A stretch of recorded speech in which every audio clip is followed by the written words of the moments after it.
ஓபிஎஸ்ஐ தேடி வந்த அதிர்ஷ்டம் அதிர்ச்சியில் அதிமுகவினர்.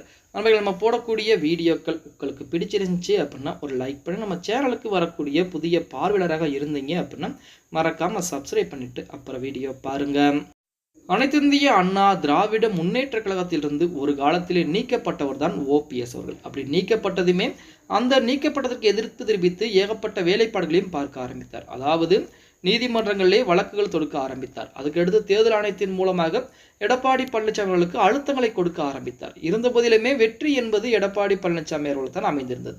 அப்படி வெற்றிகள் அமைந்திருந்தாலுமே அது நிரந்தரமான ஒரு வெற்றியா அப்படின்னு பார்த்தா கிடையவே கிடையாது. தற்காலிகமான ஒரு வெற்றி தான் நமது எடப்பாடி பழனிசாமி அவர்களுக்கு அமைந்திருந்தது.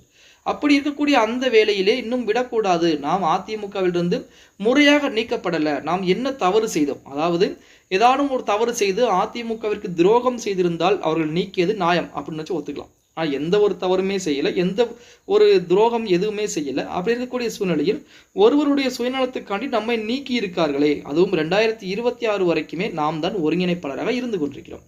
அப்படி 2026 வரைக்கும் ஒருங்கிணைப்பு பதவிகள் இருக்கக்கூடிய இந்த வேளையிலே அந்த பதவியை காலி செய்துவிட்டு புதிதாக பொதுச்செயலாளர் பதவிகள் மறுபடியும் உருவாக்கப்பட்டு அதில் எடப்பாடி பழனிசாமி தன்னை அமர்த்தி கொண்டிருக்கிறார். அதற்கு எதிராகத்தான் ஓபிஎஸ் இன்றளவுமே போராடி கொண்டிருக்கிறார். இப்படி இருக்கக்கூடிய சூழ்நிலையில் ஓபிஎஸ் அவர்கள், சசிகலா, அதேபோல் டிடி தினகரன் தனித்தனியாகத்தான் இயங்கிட்டு இருக்கிறாங்க.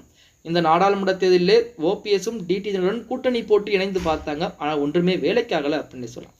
இப்போ அந்த கூட்டணி என்பது முறிவு என்பது ஏற்பட்டு விட்டது. இப்போ டிடி தினகரன் தனிப்பட்ட முறையில் பாஜகவுடன் கூட்டணி அப்படி நிலைப்பாட்டுக்கு போயிட்டார். ஆனால் ஓபிஎஸ் அவர்கள் இதுவரைக்கும் எந்த ஒரு கட்சியும் ஆரம்பிக்கல. அதே போல தான் சசிகலா அம்மையாரும் எந்த ஒரு கட்சியும் ஆரம்பிக்காம தனித்தனியாக இருந்துகிட்டு இருக்கிறாங்க.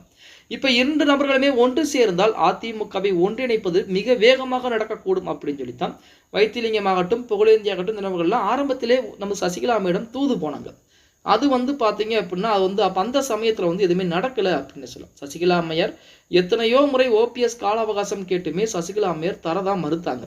ஆனால் இப்போ ஓபிஎஸ் அவர்களை நேரடியாக சந்திப்பதற்கு வாய்ப்புகளை கொடுத்திருக்கிறாராம் சசிகலா அம்மையார். இதுதான் நமது ஓபிஎஸ் அவர்களுக்கு மிகப்பெரிய ஒரு அதிர்ஷ்டமாக பார்க்கப்படுகிறது அப்படின்னு சொல்லுவோம். அதாவது சசிகலா அம்மையாரை பொறுத்த வரைக்கும் இத்தனை ஆண்டுகள், கிட்டத்தட்ட 2 ஆண்டுகள் பக்கம் எடப்பாடி பழனிசாமிக்கு எதிராக போராடி கொண்டிருக்காங்க. அது மட்டுமல்லாமல் சசிகலாவும் ஓபிஎஸும் சந்திப்புகள் என்பது நடத்தவே கிடையாது. இருந்த போதிலுமே இப்போ இருக்கக்கூடிய சூழ்நிலையில் அதிமுக ஒன்றிணைய வேண்டும் என்றால் ஓபிஎஸ் மிக முக்கியமான ஒரு நபராக இருக்கிறார்.